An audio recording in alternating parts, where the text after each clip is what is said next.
जय सियाराम.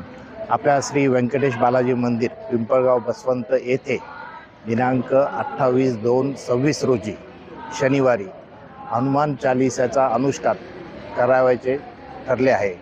अशी हनुमान चालिसा जवळजवळ 108 वेळेस म्हणायची आपल्याला. एक हनुमान चालिसामध्ये 40 दोहे राहतात, तर एका हनुमान चालिसेमध्ये 40 वेळेस आहुती पडणार आहे. तर अशी 108 वेळेस हनुमान चालिसा म्हणायचं आहे.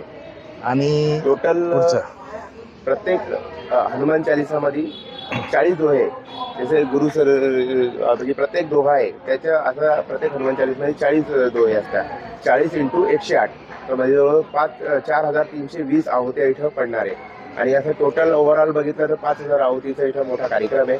आणि सर्व नागरिकांना आम्हाला जास्तीत जास्त याचा लाभ द्यावा. आणि हे जे तिथी आहे ही खूप महत्त्वपूर्ण तिथी आहे, त्याच्यासाठी सगळ्यांनी या हवनामध्ये बसा. 11 कुंडली इथं मोठा यज्ञ इथं ठेवण्यात आलेला आहे व्यंकटेश मंदिरमध्ये. सर्वांनी याचा लाभ घ्या. जय श्रीराम. आणि महत्त्वाचं म्हणजे आम्ही इथं आयर साहेब जे आहे आपले वास्तुशास्त्रज्ञ, यांना याच्याकरता खास बोलवलेलं आहे की हनुमान चालिसेच्या अगोदर इथं जे आजचं युग आहे हे सायन्सचं युग आहे. म्हणजे लोकांनाही समजलं पाहिजे बुवा नुसतं अंधश्रद्धा नाही, नुसतं मंत्र म्हटले किंवा हनुमान चालिसा म्हटल्याने काय फरक पडणार आहे.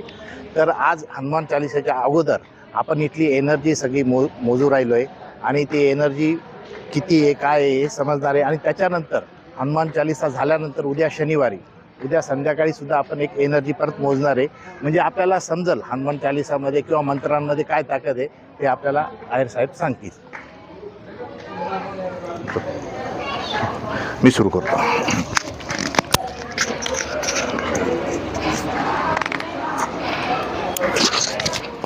बंद करून घ्या. कट करावं लागेल. एक मिनिट लावा. कट करू.